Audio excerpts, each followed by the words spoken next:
Record red button लाल red होते ही आप क्या करेंगे? प्रेजेंट करेंगे अपनी कमेंट बॉक्स में, है ना? सभी बच्चे अपनी प्रेजेंट कर दीजिए। उसके बाद से हम क्लास को स्टार्ट कर देते हैं।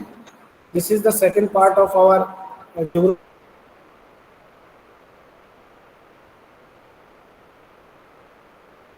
क्लास,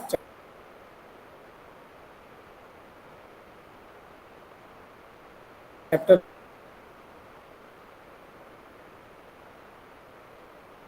नंबर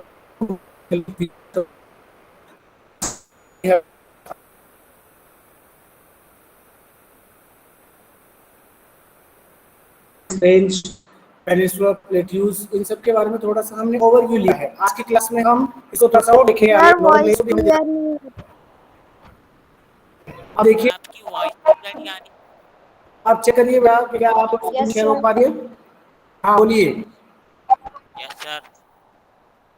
अब यहाँ पर आप देख पा रहे हैं, यहाँ आप देख पा रहे हैं कितने बच्चे हैं जो लाइव हैं, जिन्होंने अपना वीडियो ऑन कर रखा है। तो मुझे तो केवल इसमें लगा था वो दिखाई दे रहा है, जबकि सभी को वीडियो अपना ऑन रखना है। ठीक है, चलिए, वेरी गुड गौरव, काफी बच्चे हैं, शाबाश, बहुत अच्छे।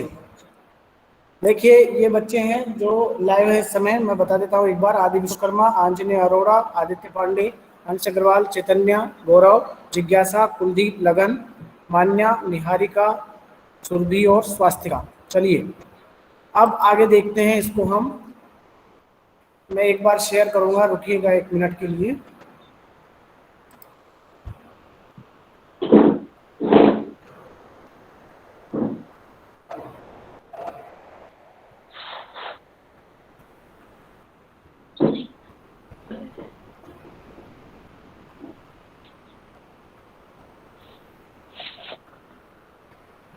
देखिए, ये हम देख रहे थे फिजिकल फीचर्स ऑफ इंडिया।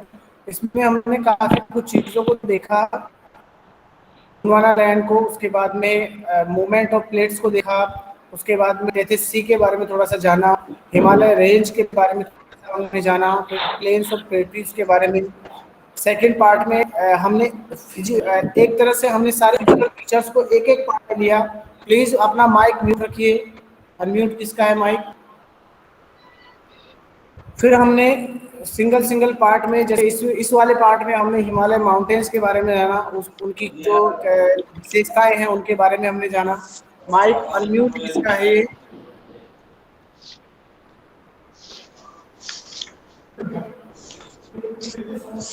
लगन साहू, अपना माइक म्यूट रखिए। लगन साहू, जिन बच्चों का माइक म्यूट है वो अपना देख लीजिए एक बार, अनम्यूट है वो म्यूट करके रखिए। लगन साहू, चलिए देखिए, नेक्स्ट इसमें हम देख रहे हैं, उसके बाद में हमें देखना है। देखिए, बीच में क्लास डिस्टर्ब होती है, आप अगर माइक अनम्यूट कर देते हैं तो फिर वॉइस भी अगर आपको अच्छे से नहीं आती है, टेक्निकल एरर भी हमें दिखाई देता है, तो वो भी थोड़ा ठीक नहीं रहता है। इसलिए ध्यान रखिए कि हम प्रॉपर क्लास के हिसाब से पढ़ाई करें।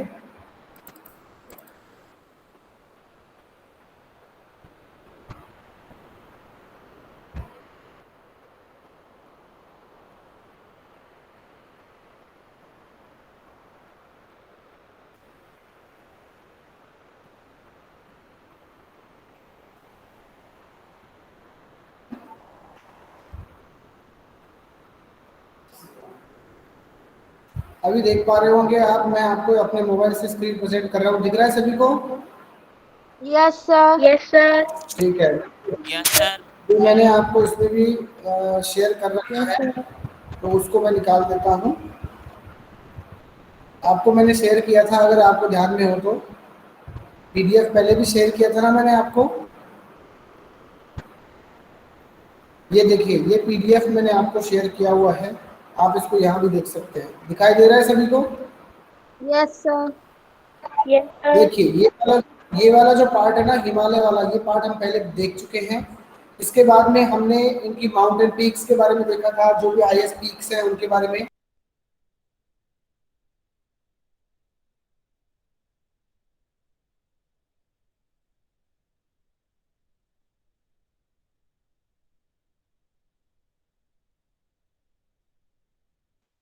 सर आपकी वॉइस नहीं आ रही।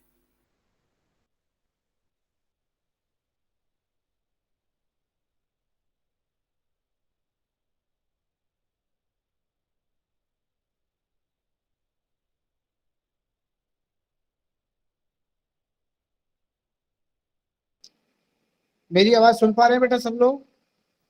Yes Yes, sir. sir. Yes, sir. Screen share हो रही है ना सभी को? Yes, sir. Yes, Yes. sir. Sir Yes, sir. Yes, sir. चलिए देखिए समझिए। देखिए नेक्स्ट फिर हमको क्या देखना है, इसका एरिया 7 लाख स्क्वायर किलोमीटर का इसका एरिया है, और लगभग ऐसा मानते हैं कि 2400 किलोमीटर तक ये लंबा है, और लगभग 240 से 320 242 320 इसकी चौड़ाई है। आगे हम इसमें देखें कि इसमें सबसे मेन इसकी खास बात क्या है, उसको देखिए। मेन इसकी खास बात यह है कि इसमें जो सोइल है वो फर्टिलाइज्ड है, ठीक है, और रिच सोइल है। एडेक्वेट वाटर सप्लाई, एक पर्याप्त मात्रा में इसको वाटर सप्लाई हो जाती है। तो इसका जो क्लाइमेट है वो फेवरेबल है। इस वजह से ऐसा माना जाता है कि इंडिया का जो ये नॉर्दर्न प्लेन है, ये नॉर्दर्न प्लेन बहुत ही इंपॉर्टेंट है प्रोडक्शन की दृष्टि से। सभी सुन पा रहे हैं मेरी आवाज? Yes, sir. Yes, sir. Sir Yes, चलिए sir. नेक्स्ट हम देखते हैं स्लोप। तो देखिए मैंने आपसे कहा था कि जिस रिवर का फ्लो जिस डायरेक्शन में होता है, हम उससे क्या समझते हैं कि ये उस रिवर का क्या है, बताइए? Slope. स्लोप है। Sir, slope. जैसे अब देखिए मैं आपसे आइडिया करके बताता हूँ, आप बताते जाना। स्लोप देखना, अगर आप नॉर्दर्न पार्ट से स्टार्ट करते हैं तो गंगा और यमुना को और सिंधु को देखो, इंडस नदी को देखो। इंडस जो रिवर है वो हिमालय से निकल के और पाकिस्तान की तरफ बहती है, यानी कि वो नॉर्दर्न पार्ट से निकलती है और साउथ की तरफ बहती हुई वेस्ट की तरफ, थोड़ा सा वेस्ट की तरफ रुख है उसका, तो वो उधर निकल जाती है। इसको मैं आपको पिक्चर से भी दिखा देता हूँ और इसको डिफाइन भी करता हूँ, तो आपको शायद बेटर समझ में आए। देखिए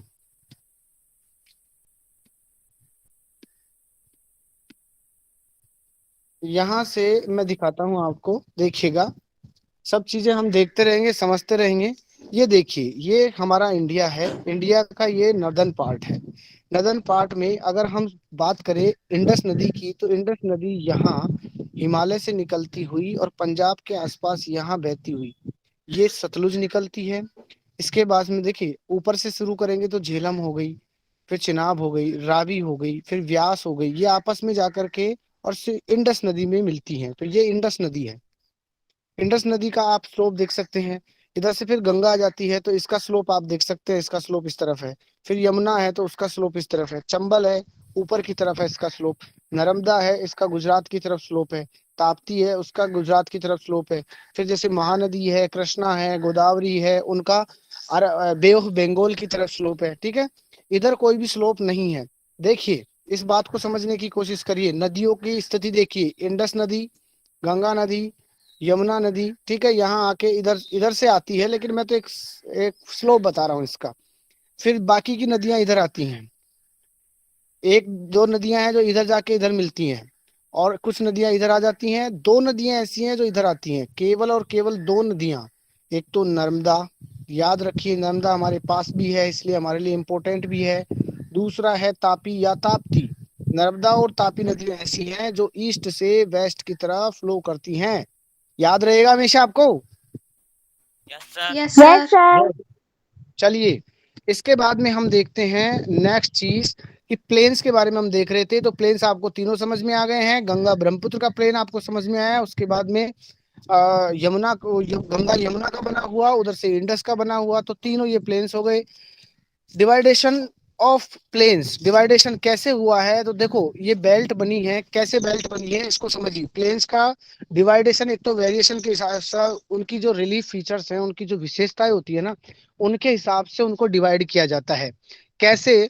जैसे मोस्टली इनको चार प्रकार से डिवाइड किया गया है। जो प्लेन्स हैं उनको चार प्रकार से डिवाइड किया गया है। फर्स्ट देखिए, the rivers after descending from the mountains deposit pebbles in a narrow belt of about 8 to 16 kilometre in width lying parallel to the slope of the Shivaliks. Shivalik की जो श्रेणियां है, जो हिमाचल प्रदेश है, जो हिमाचल प्रदेश के ऊपरी का जो जो हिस्सा है, शिवालिक की श्रेणियां उनको बोला जाता है। आपने यहाँ भी देखा होगा, जो पीछे आपने चैप्टर देखा है उसमें देखो, मैं आपको वो पिक्चर दिखाता हूँ, आपको शिवालिक दिखाई दे रही होगी। देखो ये हिमाचल प्रदेश उत्तराखंड के पास में जो शिवालिक श्रेणियां हैं, इन शिवालिक श्रेणियों के पास में कुछ नदियां हैं जो अपने साथ कुछ पत्थर, पेबल, पेबुल, चापर, चौपर, ये जो वर्ड है ना बेटा, ये पत्थरों के वर्ड है। इनकी आकृति के हिसाब से पेबल जो होते हैं ना, ये गोल पत्थर होते हैं, मोटे मोटे 1 किलो के, 2 किलो के ऐसे पत्थर होते हैं। ठीक है, ये पत्थर क्या होते हैं, ये बह कर के और इधर आगे की तरफ एक बेल्ट बना लेते हैं। लगभग 8 से 16 किलोमीटर तक की ये बेल्ट बन जाती है। और ये किसके पैरेलल होती है, जिस तरफ नदी का बहाव होता है। तो अगर आपसे पूछा जाए कि भाबर क्या होता है, तो आप कहेंगे कि पेबल जो होते हैं नदी के बहाव के साथ, उसके स्लोप के साथ बह करके लगभग 8 से 16 किलोमीटर तक हिमाचल सॉरी, जो शिवालिक की श्रेणियां हैं, शिवालिक की श्रेणियों के पैरेलल जो बेल्ट बन जाती है, उसे क्या कहा जाता है बताइए? भाबर। भाबर। वेरी गुड, याद रहेगा ना, हमेशा भूलोगे थोड़ी, No. याद रहेगा सभी को। Yes sir. चलिए चलिए, बोलते जाइए और बताते भी जाइए, पढ़ते जाइए। सेकंड देखिए, belt, south of this belt. अब ये जो बेल्ट है, इसके जस्ट साउथ में, यानी पेबुल के जस्ट बाद में, भाबर के ठीक बाद में, नीचे की तरफ, यानी पंजाब की तरफ, हिमालय की इधर हरियाणा की तरफ, या उत्तर प्रदेश के ऊपरी हिस्से की तरफ, या उत्तराखंड के नीचे के हिस्से की तरफ। ठीक है, समझिए, इमेजिन करिए, भारत के मैप को इमेजिन करके रखिए, तो आपको समझ में आएगा। जैसे ये वाला हिस्सा है, अब शिवालिक की बात करते हैं, तो शिवालिक का हिस्सा कहाँ आया? उत्तराखंड के ठीक ठीक हिमाचल प्रदेश के उत्तराखंड के ठीक नीचे की तरफ या बीच की तरफ आया। ये वाला एरिया है ना, ये शिवालिक का एरिया है। ये वाला जो दिख रहा है आपको, ये शिवालिक का है। मनाली है, शिमला है, ये देहरादून वाला जो इलाका है, ये दून का इलाका है, घास का इलाका है, जो आपको दिख रहा होगा, ये घास वाला इलाका है। ऊपर आपको श्रेणियां दिखाई देंगी, तो ये वाला जो एरिया है ना, ये शिवालिक की पहाड़ियां हैं। इन शिवालिक की पहाड़ियों में जो पत्थर दिखाई देते हैं, ये पत्थर भाबर के नाम से पहचाने जाते हैं। ठीक है, ये आप श्रेणियां देख सकते हैं, ये माउंटेन रेंज है। देखो, दिखाई दे रही है सभी को? दिखाई दे रही है सभी को? Yes, sir. ये माउंटेन, ये शिवालिक श्रेणियां हैं, शिवालिक की माउंटेन रेंज है, आपको अलग अलग दिखाई देती हैं। इसके बाद में यहाँ से ये जो घास का मैदान शुरू हो जाता है, इसको तराई बोला जाता है। क्या बोला जाता है इसको? तराई। क्या बोला जाता है? तराई। तराई का जो इलाका होता है, ये घास वाला इलाका होता है, दलदल वाला भी इलाका होता है। यहाँ पे दलदल भी पाया जा सकता है, घास में हमको दिखाई नहीं देगा, कोई दलदल होगा। ठीक है, चलिए वापस अपने चैप्टर की तरफ इधर चलते हैं। सेकंड हम बात कर रहे थे, south of this belt the streams and the river reemerge and create a wet swampy and marshy region known as Terai. हम किसकी बात कर रहे थे? जो पेबल के बाद में, जो भाबर के बाद में जो इलाका है, जहां पे नदियां क्या करती हैं, गीला, एक नम, एक आर्द्र भूमि वाला, एक दलदली एक एरिया बना देती हैं, इसे तराई कहा जाता है। सेकंड पार्ट हो गया। चलिए नेक्स्ट पार्ट की तरफ बढ़ते हैं। वैसे इसकी कुछ विशेषताएं भी हैं। तराई की क्या विशेषताएं हैं? Terai was a thickly forested region. Thickly forested का मतलब होता है घना, घना जंगली वाला इलाका होता है, जहां बहुत सारी घास होती है, बहुत सारे पेड़ पौधे होते हैं। ठीक है, इसका आप हमेशा ध्यान रखिए। और इसकी सबसे बड़ी खास बात ये हो जाएगी कि दूधवा जो नेशनल पार्क है, ध्यान रखिए, दूधवा नेशनल पार्क है, वो नेशनल पार्क जो उत्तराखंड में स्थित है, उधर स्थित है, वो तराई वाले एरिया में है। देखते हैं दूधवा नेशनल पार्क कहाँ पे है, तो आपको और समझ में आए। दूधवा national park, Uttar Pradesh national park दूधवा, देखिए ये है उत्तर प्रदेश में, उत्तराखंड उत्तर प्रदेश से अलग हुआ है, और ये आपको यहाँ दिखाई देगा। ये देखिए, ये दूधवा नेशनल पार्क है, कितना घना है, आपको अलग से दिखाई देगा। दिखाई दे रहा है सभी को? Yes sir. Yes, sir. ठीक है, तो ये जो दूधवा नेशनल पार्क है ना, इसकी पोजीशन देखिए। मैं जो बोल रहा था, क्या वो सही है? क्या सच में तराई वाले एरिया में है? दिखाई दे रहा है ना? Yes. Yes, sir. Yes, Yes. बिल्कुल तराई वाले एरिया Yes, में sir. है। नेपाल के बिल्कुल पास में है, उत्तराखंड के बिल्कुल पास में है। ठीक है, उत्तर प्रदेश में है, सॉरी मैंने उत्तराखंड बोला, इसको उत्तर प्रदेश में है। चलिए इसके बाद में हम नेक्स्ट देखते हैं आगे, द लार्जेस्ट पार्ट। अब थर्ड पार्ट की बात कर रहे हैं। देखो 4 पार्ट की बात कर रहे थे, जो प्लेन्स हैं वो 4 भागों में विभाजित है। पहला भाबर, सेकंड तराई, अब थर्ड बात कर रहे हैं। The largest part of the northern plain is formed of older alluvium is known as bhangar. जो मिट्टी का एक प्रकार होता है, जो पुरानी से पुरानी मिट्टी होती है, उससे बना हुआ जो एरिया होता है उसे भांगर कहा जाता है। क्या बोला जाता है? बताइए क्या बोला जाता है? भांगर। भांगर। ठीक है, याद रहेगा भांगर। Yes sir. ठीक है, लार्जेस्ट पार्ट है, बहुत बड़ा पार्ट है। यानी आप कहेंगे कि जो नॉर्दर्न प्लेन है ना, उसका सबसे ज्यादा जो मैक्सिमम पार्ट है ना, वो किसका है? भांगर का है। तो पहला हो गया, पहला क्या हो गया? भाबर। दूसरा क्या हुआ? तराई। थर्ड पार्ट कौन सा हो गया? तराई। भांगर। अब देखिए fourth, the soil in the region contains calcareous deposits locally known as kankar. देखिए छोटे छोटे जो कंकड़ पत्थर होते हैं, छोटे छोटे ऐसे पत्थरों के टुकड़े होते हैं जो लास्ट में बह करके और गाद की तरह इकट्ठे हो जाते हैं, ठीक है, उनको बोला जाता है काकड़। क्या बोला जाता है उनको? काकड़। काकड़। तो 4 भाग हो गए। पहला हो गया भाबर, दूसरा होगा तराई, तीसरा हो गया भांगर और चौथा हो गया काकड़। और एक पार्ट और है, पांचवा जो अलग से पार्ट है, वो नई मिट्टी से बनता है। एक नई मिट्टी जो बह करके इकट्ठी हो जाती है, प्लेन का निर्माण करती है, वह नई मिट्टी खादर कहलाती है। क्या कहलाती है? खादर। ध्यान रखिए, जैसे खादी का नया कपड़ा होता है, तो खादर से खादी याद रहेगा, खादी से नया कपड़ा याद रहेगा। ठीक है, याद रहेगा ना। और ओल्डेस्ट मिट्टी कौन सी है बताइए? पुरानी मिट्टी किसे बोला जाता है?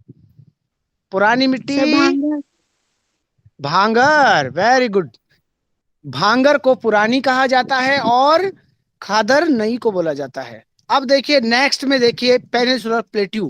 पहले इस प्लेट्यूज को देख लीजिए। ये हमारा वो प्लेट है, ये हमारी वो प्लेट्यू है, पठार है, जिसके नाम से भारत को एक उपमहाद्वीप भी कहा जाता है, कि भारत एक उपमहाद्वीप है। क्यों है? क्योंकि भारत में एक महाद्वीप की सारी विशेषताएं हैं, जैसे नदियां हैं, नहरें हैं, पर्वत है, पठार है ना, मैदान है। एक महाद्वीप में जो विभिन्न विशेषताएं होती हैं, वो सारी विशेषताएं आपको कहाँ मिलती हैं? बताइए कहाँ मिलती इंडिया। हैं? सर इंडिया में मिलती। इंडिया में। इसलिए इंडिया को क्या कहा जाता है? सब कंटिनेंट बोला जाता है। क्या बोला जाता है? सब सब कॉन्टिनेंट। कंटिनेंट। कॉन्टिनेंट। चलिए मेरे क्वेश्चन का आंसर दीजिए। Why we call the India as subcontinent? क्यों हम भारत को एक उपमहाद्वीप कहते हैं? जवाब दीजिए, बेटर जवाब आना चाहिए अब, और सभी का आना चाहिए जवाब। बताइए क्यों कहते हैं? Sir, because India contain all the plain plateaus, mountains, rivers. Yes yes, contains the all major landforms of the world। अगर जो एक वर्ल्ड में एक जो कंटिनेंट में, आप ऐसा कह सकते हैं, अकॉर्डिंग टू अ कंटिनेंट, एक कंटिनेंट के अनुसार India contains all the major landforms of the earth. जैसे क्या क्या होंगे? पर्वत होंगे, पठार होंगे, मैदान होंगे, इनको क्या कहते हैं? लैंडफॉर्म्स कहते हैं। और ये सारे लैंडफॉर्म्स जब किसी एक पार्टिकुलर स्टेट में, पार्टिकुलर एक जगह में है, यानी कि वो एक महाद्वीप की तरह है, तो भारत को एक उपमहाद्वीप कहते हैं, सब कंटिनेंट कहते हैं, महाद्वीपों का एक छोटा रूप कहते हैं। ठीक है, उसमें प्रायद्वीप पठार भी अपनी एक महत्वपूर्ण भूमिका रखता है। कैसे?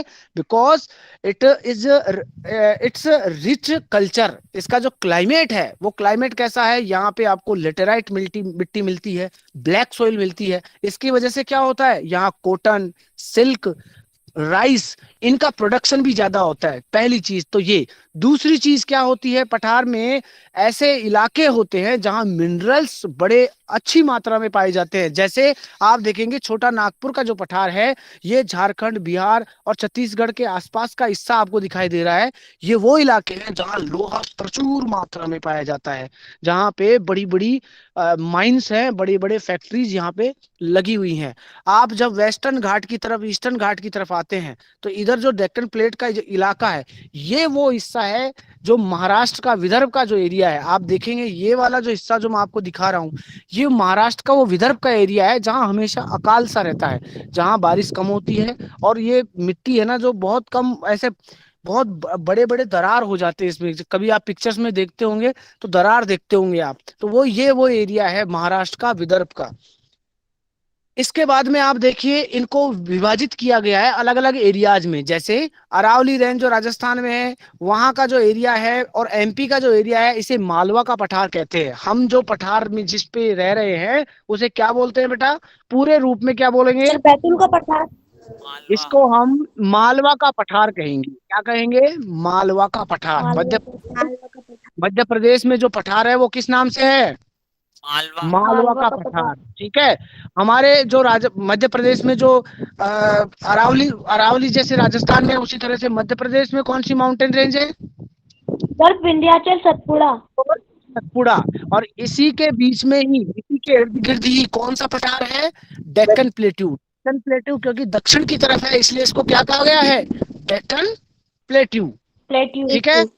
डेक्कन प्लेट्यू के आप जब ईस्ट में देखेंगे उड़ीसा के पास, तो महादेव हिल्स है, यहाँ छोटा नागपुर का पठार है। इधर नीचे आएंगे आप तो देखो नीलगिरी आपको दिखाई दे रही है। अनाईमुड़ी दक्षिण की सबसे ऊंची चोटी है, अनाईमुड़ी जो आपको दिखाई दे रही होगी। ठीक है। काराकोरम हिल्स आपको दिखाई देंगी यहाँ पे।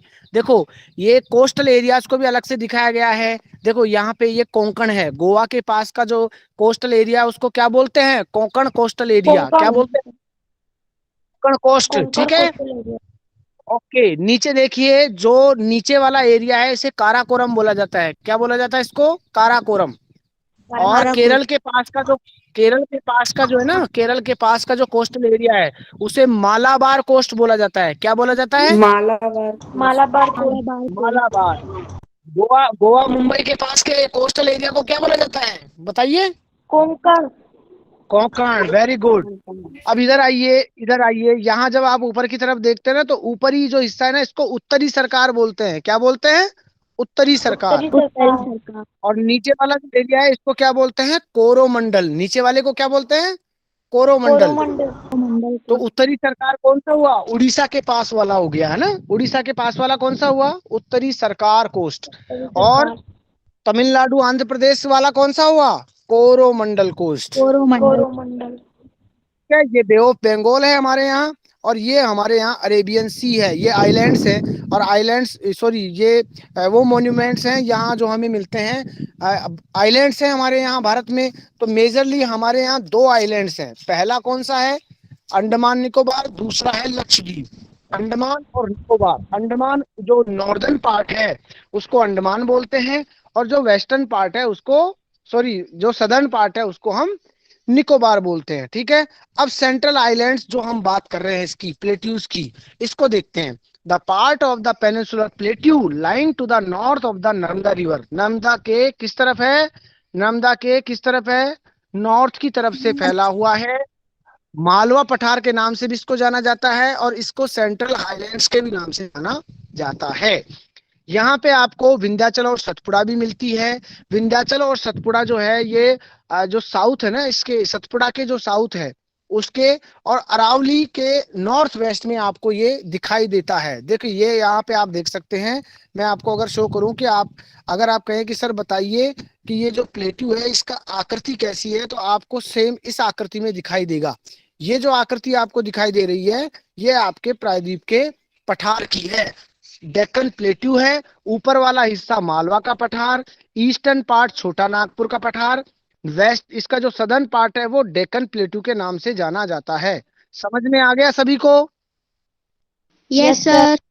चलिए नेक्स्ट इसको आपको रीड करना है बस, और इसके जो लोकल जो नेम है उनको आपको जानना है। छोटा नागपुर पठार के बारे में इसमें बताया गया है, डेक्कन प्लेट्यू को अलग से दिखाया गया है, तो इनको आप पढ़ना।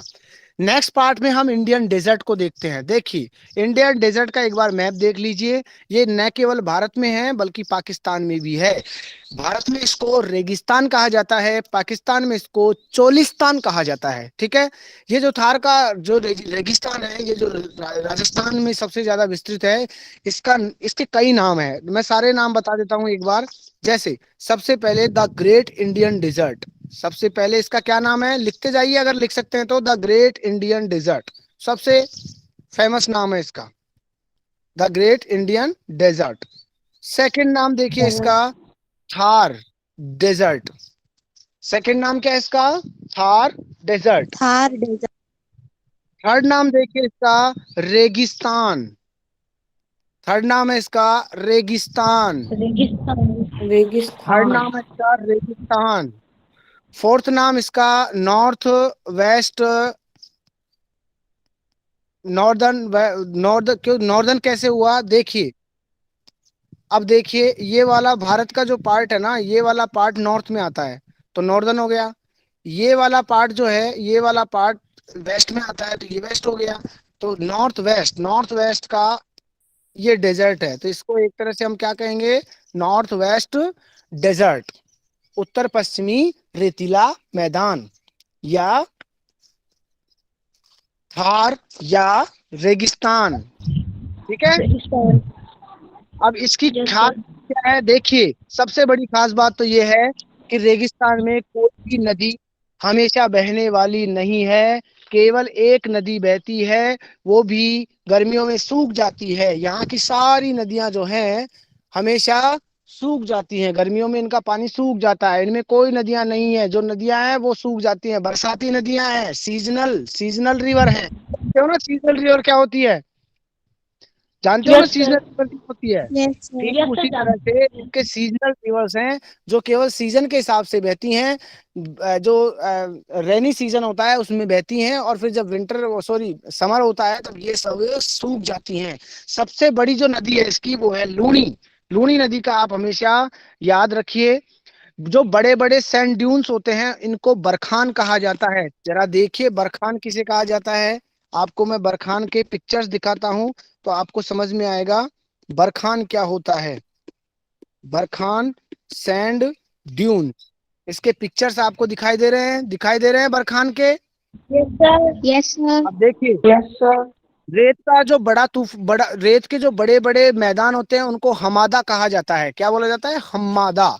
ठीक है। हमारा। और हम बात कर रहे हैं बरखान की, तो बरखान बड़े बड़े टीले होते हैं, ये अर्धचंद्राकार होते हैं, मून शेप में होते हैं, हाफ मून शेप होती है लगभग। ठीक है। आप ये देख पा रहे होंगे ये सैंड ड्यून्स हैं। ये सैंड ड्यून्स विंड की वजह से बहते हैं, विंड की वजह से ये रेत के जो कण होते हैं ना ये बह करके बड़े बड़े टीले बन जाते हैं, इनको बरखान कहा जाता है। तो रेगिस्तान में ऐसे बड़े बड़े बरखान पाए जाते हैं। जो ये डेजर्ट है ना, न केवल भारत में है, न केवल भारत में है बल्कि पाकिस्तान में भी है। तो आप हमेशा याद रखिए कि जो डेजर्ट है ये हम केवल इंडियन डेजर्ट के बारे में पढ़ रहे हैं, पाकिस्तान के डेजर्ट के बारे में हमें नहीं पढ़ रहे हैं। लेकिन जो समानताएं हैं वो नॉर्मली रहेंगी। जो रेगिस्तान में समानताएं होती हैं वही लगभग हमारे जो रेगिस्तान में जो विशेषताएं हैं वही पाकिस्तान के रेगिस्तान में भी है। तो आप इतना सा तो कॉमन सेंस आप हमेशा रखिएगा। चलिए नेक्स्ट हम बात करते हैं वेस्टर्न और ईस्टर्न घाट की। वेस्टर्न और ईस्टर्न घाट, देखिए एक चीज और बता दूं मैं आपको, अगर कभी आपको घूमने का मौका मिलता है, कभी आप कहीं जाना चाहते हैं, अच्छा प्लेस देखना चाहते हैं, तो देखिए मौसम के हिसाब से आप उस प्लेस को सेलेक्ट करिए। जैसे अगर आपको कश्मीर में जाना है तो आप थोड़ा सा ऐसा मौसम देखिए जब बर्फ गिर रही हो, यानी थोड़ा सा सर्दी का मौसम हो। ठीक है। माउंट आबू जाना है तो आपको सर्दी में जाना चाहिए या फिर बारिश में जाना चाहिए। माउंट आबू भी एक तरह से कश्मीर की तरह है। और जैसे उदयपुर है, उदयपुर जाइए कभी आप, तो वहां भी आप कैसे जाएंगे? ऐसे टाइम में जाएंगे जब बारिश का मौसम हो। ठीक है। जैसे सांची जाइए, अब सांची अब जब जाते हैं तो आप बारिश के मौसम में जाइए। ठीक है। आप नॉर्मली जैसे पचमढ़ी जाते हैं तो बारिश के मौसम में जाइए, जहाँ मौसम कैसा हो, एकदम ठंडा हो, सुहावना हो, तब ये नेचुरल प्लेस जो है इनकी खूबसूरती हमको देखने को मिलती है। ठीक उसी तरह से मैं बात कर रहा हूँ वेस्टर्न और ईस्टर्न घाट की। जैसे थार का रेगिस्तान हमने बात करी, तो आप जैसलमेर जाइए। अब आप भरी गर्मी में 50 डिग्री जहाँ गर्मी है वहां जाएंगे तो आप तो आधे आधे तो आप ऐसे ही थक जाएंगे, तो आप घूम के क्या आएंगे फिर? इसलिए आप गर्मियों में राजस्थान में घूमने न जाए। अगर जाना ही है तो आप ऐसे टाइम पे जाए जब हाँ बरसाती सीजन है। गर्मियों में क्या है, लू चलती है वहाँ, तो पसीने आते हैं और प्यास बहुत लगती है, और जैसलमेर बाड़मेर के ऐसे इलाके हैं जहां आपको दूर दूर तक पानी नहीं मिलता है। तो इसलिए आपको ऐसे मौसम में जाना चाहिए जो सूटेबल हो, वहां के क्लाइमेट के अकॉर्डिंग हो। ठीक है। इसी तरह से जैसे वेस्टर्न घाट है, ईस्टर्न घाट है, रिच रिच रिसोर्सेज, मतलब ऐसा कह सकते हैं कि ईस्टर्न और वेस्टर्न घाट रिसोर्स के मामले में रिच है। यहाँ हमें बहुत से रिसोर्स मिलते हैं। और ध्यान रखिए ये जो माउंटेन रेंज है, ये जो घाट है ना, इन घाटों के बीच में रास्ते बनाए गए हैं।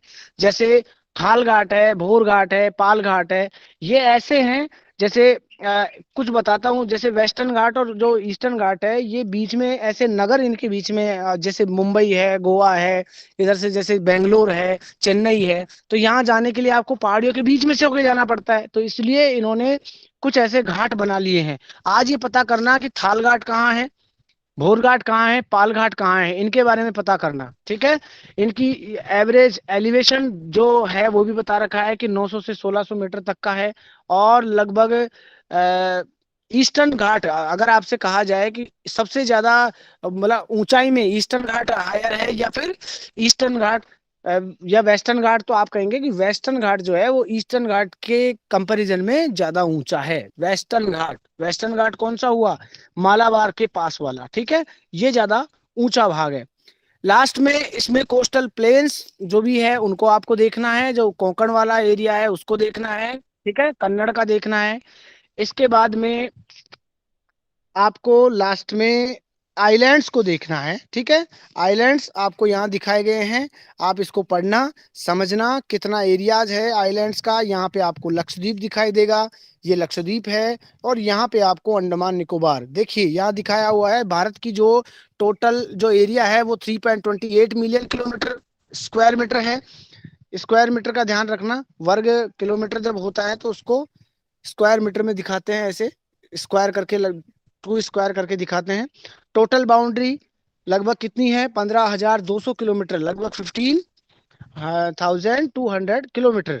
उसके बाद कोस्टल लाइन की बाउंड्री कितनी है, लगभग 7,516 किलोमीटर है, लगभग, ये अप्रोक्सीमेटली हम ले सकते हैं जो कोस्टल एरिया है। लास्ट में आपको क्या करना है बेटा, ये चीजें आपको खुद से पढ़नी है, और जो ड्राइंग्स हैं आप बना सकें तो बहुत अच्छी बात है, ताकि आपको अच्छे से समझ में आए। सभी पार्ट की अलग अलग ड्राइंग बनानी है, ये आप ड्राइंग टास्क में नोट कर लीजिए। जैसे हिमालय माउंटेन रेंज की अलग ड्राइंग बनानी है आपको, उसके बाद प्लेन्स की अलग ड्राइंग बनानी है, उसके बाद में आपको आइलैंड्स की अलग बनानी है, फिर डेक्कन प्लेटू की अलग बनानी है, सबकी अलग अलग ड्राइंग बनानी है। 5 पार्ट हैं हमारे, पांचों पार्ट्स की आपको अलग अलग ड्राइंग बना करके और इस पूरी पीपीटी को आपको अपनी नोटबुक में नोट करनी है, बाकायदा ड्राइंग के साथ। क्लियर है बेटा, किसी को कोई प्रॉब्लम यहाँ तक बताइए। No sir. Sir no sir. समझ में आया सभी को, क्लियर है ना। Yes sir. Yes sir. Yes sir. चलिए ठीक है, फिर आज के लिए हम इसको यहीं खत्म करते हैं। नेक्स्ट क्लास में हम फिर इसके क्वेश्चन आंसर देखते हैं, और कोई डाउट्स होंगे, आपको कोई चीजें पूछनी होंगी तो मैं फिर आपको बताऊंगा, ठीक है। सर हाँ बेटा बोलिए। सर आपने तो गंगा प्लेट्यूज तो पढ़ा ही नहीं। गंगा प्लेट्यू है ही नहीं बेटा, गंगा प्लेट्यू कहाँ, गंगा प्लेट्यू नहीं है बेटा। गंगा और यमुना से तो प्लेन बनता है ना, मैदान बनता है, ओके। गंगा यमुना ने तो मैदान बनाया, और मैदान हमने पढ़ा है ना। Yes sir. वो गंगा प्लेट्यू नहीं है, कहाँ कहाँ देखा है आपने गंगा प्लेट्यू बेटा, नहीं है ऐसा कुछ भी, ऐसा कुछ भी नहीं है बेटा, गंगा प्लेट्यू जैसा कुछ भी नहीं है। गंगा और यमुना से मैदान बने हैं, और प्लेट्यू जो है उसको हम प्रायद्वीप का पठार या फिर डेक्कन प्लेट्यू बोलते हैं। हमारा जो एरिया है वो मालवा के पठार के नाम से जाना जाता है। क्लियर है। Sir yes sir. चलिए ठीक है, हैव अ नाइस डे। इस चैप्टर को रीड करिए, और इस पीपीटी के जो नोट्स हैं इनको अपनी नोटबुक में करिए, उसके बाद में क्वेश्चन आंसर करिएगा, और सारे ड्राइंग्स को आप कर लीजिएगा, ठीक है। लेफ्ट कर दीजिए बेटा सब लोग। जय हिंद सर। जय हिंद बेटा, जय हिंद। जय हिंद सर। लेफ्ट कर दीजिए बेटा सब लोग। जय हिंद सर। ओके बेटा, ओके।